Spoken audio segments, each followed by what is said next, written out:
Rockwell XF-V12. Now, I feel really bad putting this plane on the list, because it's kind of one of those situations where I'm like, man, does that look cool. And it does. I mean, it's got a really bold, futuristic design. Mind you, this was put into development in the late 70s, so it was a little ahead of its time when it comes to its angular dimensions going on here. And Rockwell, when they did make planes, unfortunately they're defunct now, they like to push the envelope a little bit, and they've had their successes. Like, they worked on the space shuttle for one, and, you know, the Rockwell B-1 is a pretty great plane. But what happened here? Why did the XF-V12 not do well? Well, there's a couple of reasons. When it was first proposed, the idea was for it to be a VTOL aircraft. VTOL means vertical takeoff and landing. You're probably familiar with the Harrier jump jet. That was probably the first real success when it came to this, because VTOL craft aren't actually helicopters. They are aircraft capable of flying both up and down as well as side to side at rapid pace. They can switch back and forth. A modern day example beyond the Harrier would be the F-35, which, well, violently expensive, and I don't want to talk about that, did turn out to be able to do what it was supposed to do. So, you know, I guess money well spent. Oh god. I don't want to talk about it. But even before we purchased the Harrier over here in America, because yes, it was one of those rare cases where we were trying to do our own thing with the VTOL craft and not doing as good a job, so we just bought some Harriers. Rarely does that occur. We almost never do that, but we did. But before we bit the bullet on that, we were trying to make our own. It was a thing we were attempting to do. And the XF-V12 was one of the attempts. Did it work out? Well, no. It's on the list. Stop asking that question. Why do I even present it? Like it's here. You know, like, one of these days I'm gonna surprise you and be like, actually, it was great. Haha, I fooled you. No. The XF-V12 was not great. There were two relatively minor issues with it. For one thing, the whole hovering thing. So through wind tunnel testing, they found that it should have been capable of, you know, the vertical takeoff and landing, but when they actually did tethered testing of this capability, they found that the thrust vectoring they were using, basically minimized the actual output of its engine, to the point that it actually couldn't lift its own weight. Not very well anyway, so that was bad. But the other issue is that even when it attempted normal flight, it was found to be really just not good at it. There were a ton of flaws in the overall design here, to the point that the Navy, which was the one funding the project, decided, wow, no, we're gonna cancel that. Yeah, it was canceled before it even did a normal test flight, flying like a regular plane, because they did not feel that it would even be able to do that at all. Although, the prototype did sort of survive into preservation. The cockpit section of the fuselage is still stored at NASA's Plumbrook Station in Ohio. A few years back, there was talk of restoring it for a museum display, so maybe one day you'll be able to go see it. But beyond that, yeah, it was just kind of done away with, and we just bought some Harriers. It was just easier. It really was. The Republic XF-84H Thunderscreech. Now, I call this the Thunderscreech, but to be honest, it was never officially designated the Thunderscreech. That's just what everyone called it on the ground, allegedly, because of reasons I'll get to. Now, some of you more knowledgeable about aircraft history may look at this and say, wait a minute, is this an F-84F Thunderscreech? And sort of. The Thunderscreech is derived from the F-84F Thunderscreech. The Thunderscreech was a plane that was good for its day, but it never was really given a chance to shine for a variety of reasons. Even when it was deployed, it very rarely got into air-to-air wars, and it just kind of occupied a weird space in history where there just wasn't a whole lot in terms of actual combat going on, at least when it came to air-to-air battles, which, to be fair, is probably just good in general. I think we should do more of not killing each other. But for this reason, this jet never really got a chance to show its stuff, not really being a bad design. Now, the Thunderscreech was an experimental version of the jet. Now, you may notice something odd about it, and in fact, that's its main feature, that this jet actually has something odd on the front of its nose. It was mounted with an XT-40A1 turboprop engine. Why would they want to do this? Well, this was in the 1950s, and they'd only just started really adding jet aircraft to the military, at least when it came to America. They were still kind of new at the time. So the idea was to still test how well a turboprop could hold up when compared to a jet. And to be realistic, this particular engine type that they put in this thing was nothing to sneer at. This turboprop was insane. So powerful, in fact, that the tips of the prop itself actually broke the sound barrier. At full throttle, they could travel up to Mach 1.18. Very, very close to about 1,500 kilometers an hour. That's alarmingly fast for a prop to be going. Now, the problem with this, it was found, is that, well, it's twofold. First of all, you're probably wondering, where does the name Thunderscreech come from? Well, that is due to the horrific noise that was generated by this aircraft. Because the prop was traveling so fast, it was constantly breaking the sound barrier. You might be familiar with the concept of a sonic boom, the effect that occurs when something physical breaks the sound barrier, thus, well, booming. The prop was basically constantly doing that, and it was loud. Really loud. Like, to the point that allegedly, no concrete evidence for this, but allegedly it made people physically ill. They actually built 2 of these things and did some light testing. Test pilot Hank Beard actually took it up 11 times. 10 of those 11 times ended up in forced landings. Another test pilot, Lynn Hendricks, actually only flew it once, and then refused to ever fly it again. Now, recognize that this is a test pilot. These are the kind of dudes that willingly throw a jet into an out-of-control spin just to see if they could, bring it back under control. And this man, Lynn Hendricks, thought that spending 1 more second in this aircraft was way too dangerous. The reason for this is that there was a horrific vibration issue when it came to the plane itself, which kind of makes sense when you consider the instability caused by sonic booms. It meant that the plane was super hard to control, though admittedly this Thunderscreech is relevant for being the fastest single-engine, propeller-driven aircraft ever built, with a design speed of at least 670 miles per hour, so that's neato. But in practice, it was a disaster. Believe it or not, one of the prototypes actually survived into preservation and is currently on display at the National Museum for the U.S. Air Force in Dayton, Ohio. So if you want to go see it and not hear it, you can. So that's neato. The Bachem BA-349 Natter. Oh boy. Oh, I'm getting into danger territory here. So let's talk about the end of World War II. Now, I think it's fair to say that by the time 1945 rolled around, for the Germans, things were going poorly. I think that's a fair statement. There's a lot to unpack there, but I'm going to avoid politics for the moment, or genocides, because I'm trying to be funny, and we don't have to talk about the horrible things going on. But we will discuss the technology they were utilizing in an attempt to somehow win the war. Understand that one of the major ideas of the technological push when it came to Germany in that era was the idea of a Wunderwaffe, or wonder weapon. A wonder weapon is actually exactly what it sounds like.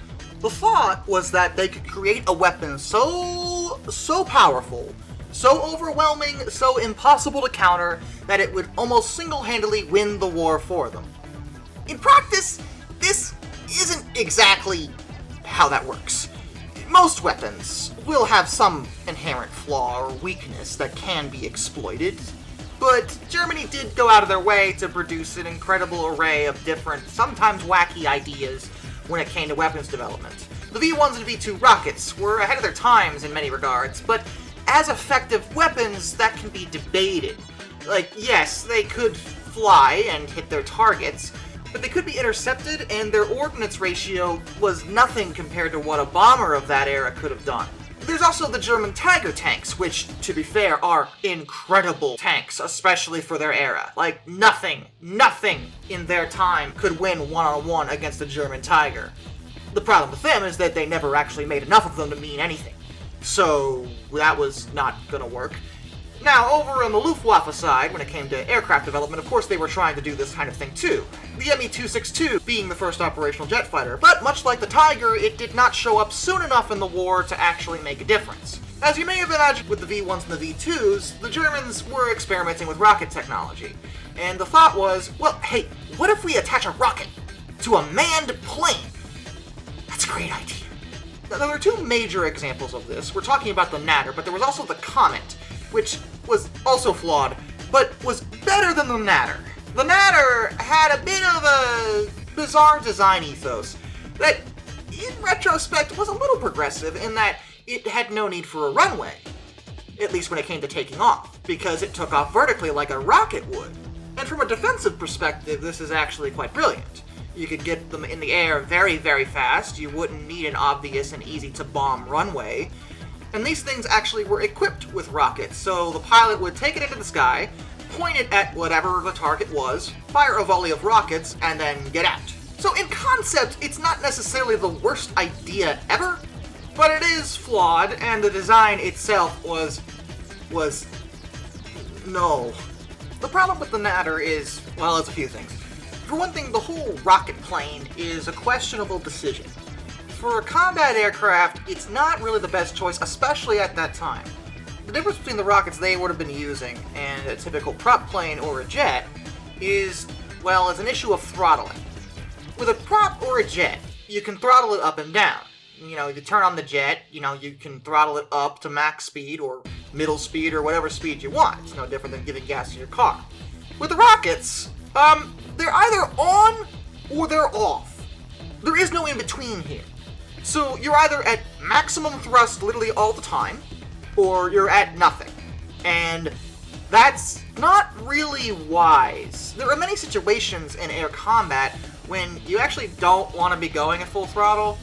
That actually happens a lot, especially when your targets would be relatively slow Allied bombers that the Natter was supposed to intercept. This meant that, while it was rocketing off, the pilot would have very limited time to actually aim and fire.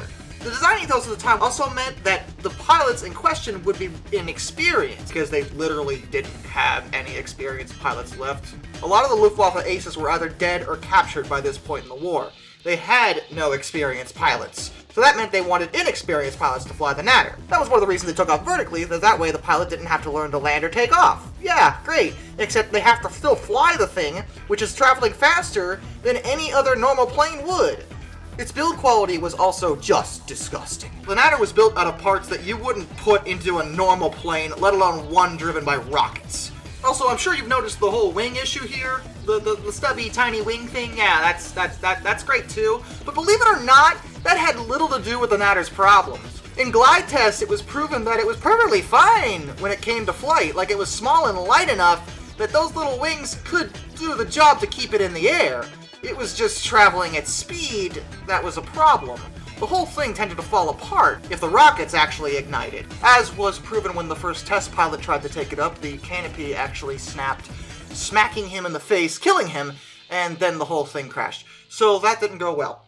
Documentation is hazy as to whether or not the Natter was ever actually truly deployed in the war. It was so late that it probably wouldn't have mattered. As planes and as combat aircraft, their poor production quality meant that they would have never, ever worked out under any circumstances. But believe it or not, one original Natter did manage to survive and is currently on display at the Smithsonian in Maryland. So, yeah, you can see it. In fact, I've been there. I have seen it. It exists. It was a thing that they definitely built. They probably shouldn't have. The Silvanskii IS. Oh boy. This is a fun one. So, now you're gonna have to bear with me. There are actually very few pictures of this thing, but the story is just too good to pass up for me. Silvanskii was the name of the designer responsible for this plane, and he lived in Stalin-era Soviet Russia. And I don't know if you guys are familiar with this, but Stalin was not a very nice person. His era in charge of the Soviet Union was wrought with fear and depression and going to gulag a lot. But Silvanskii decided that this was a really, really good time to try something that he was in no way qualified for.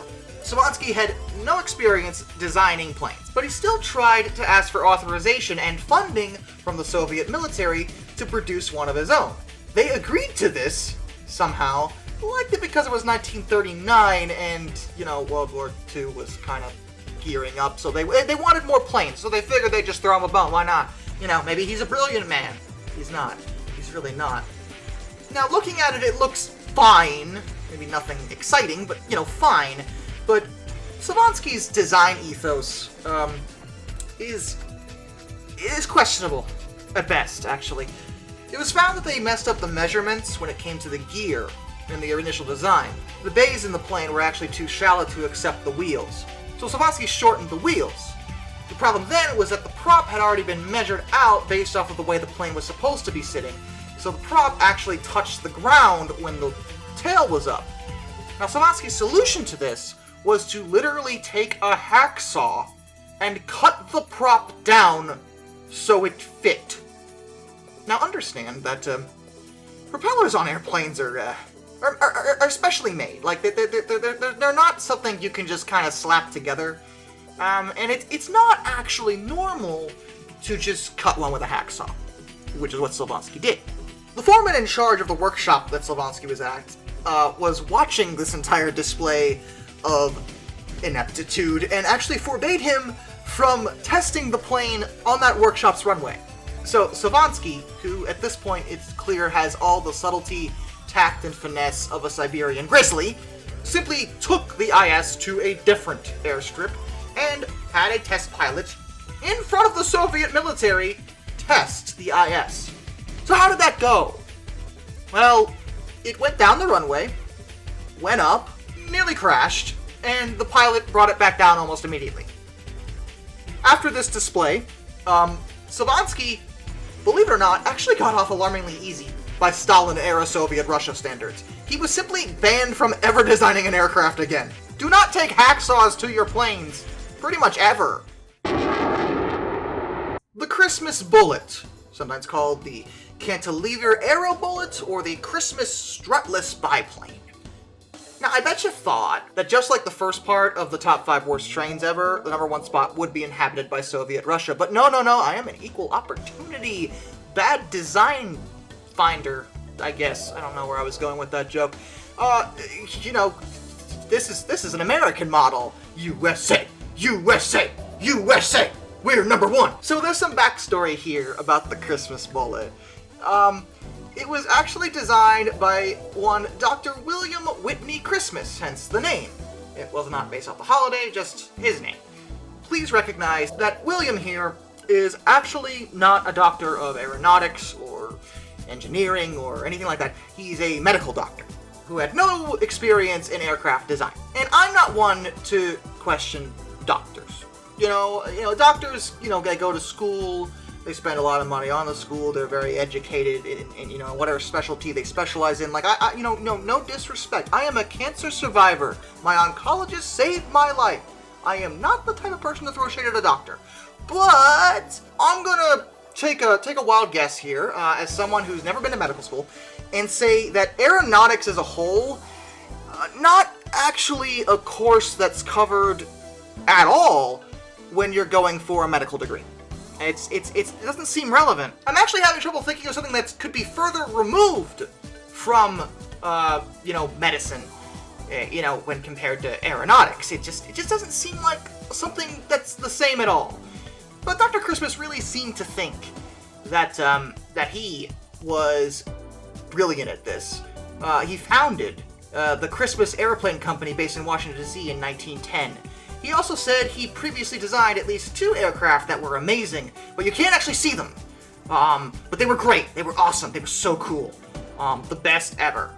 Even though no one knows about them and there's no pictures or any documentation. But he said, look at him. Will he lie to you?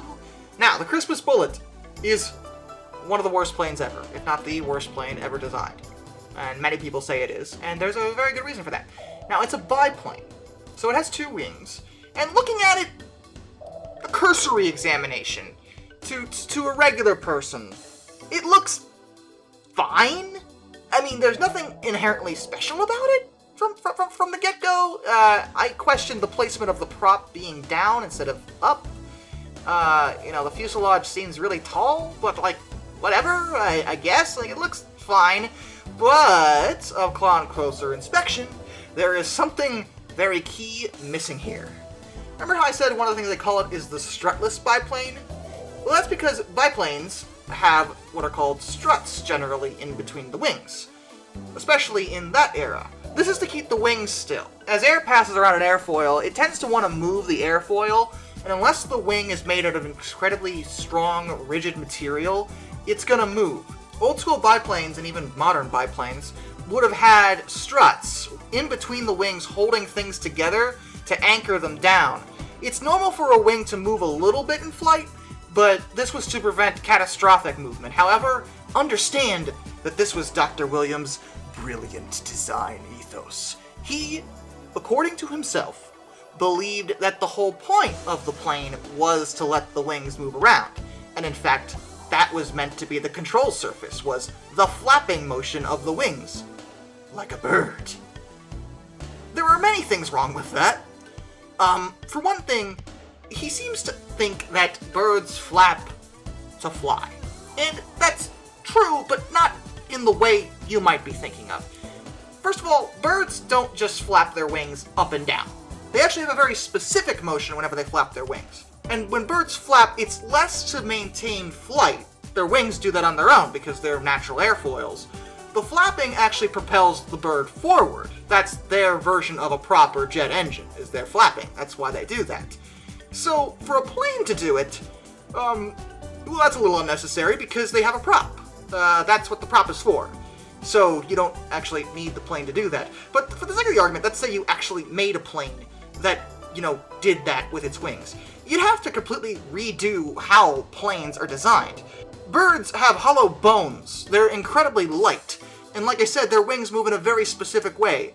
So you would need to make your plane out of the lightest material possible and add multiple points of articulation. That is a technical nightmare that I can only fathom. I don't even want to begin. And what purpose would that really serve? You're not really improving on the airplane's design then, you're just making it more work. Either way, it doesn't really matter because the Christmas did not take any of this into account. It literally just let the wings flap freely as the plane flew. This design feature caused the wings to warp horribly whenever it moved at all, which does not actually allow it to fly. Quite the opposite. It actually encourages it to crash. But Christmas, it was really gung-ho. He got a whole bunch of investors behind him to try to make this thing possible, although even one of the designers who was working for him was really concerned about this, saying that absolutely would not work. And even if it was constructed like a normal plane, the materials they used to make the Christmas weren't actually aircraft grade. So even if it flew normally, it probably wouldn't do it for very long without something falling apart. That's good. The Christmas bullet took its maiden flight in January of 1919. Almost immediately, the wings actually came loose from the fuselage, and the plane crashed, which killed the test pilot, Cuthbert Mills. So that didn't go well. Now, a reasonable human being would have taken that unspeakable, overwhelming, obvious failure and say, okay, maybe I was wrong about that. But not Dr. William Whitney Christmas. He's a doctor. He knows everything. And he really insisted that this was gonna work. So, believe it or not, they built a second one and tested it again. This time on the 8th of March, 1919. And guess what? Basically the same thing happened, and it also killed another test pilot, Lieutenant Allington Joyce Jolly. So that's two people that are now dead because of, the Hippocratic Oath says do no harm, and I feel like you've gone against that right now. And to this day, it's actually debated whether or not Dr. Christmas actually believed that this design was better, or if he was just trying to con people. Based off of the fact that he already lied about making other planes, it suggests to me that he may actually just be a con artist. And he never really thought the plane was going to work, he just wanted people to invest, then he could just run away with the money.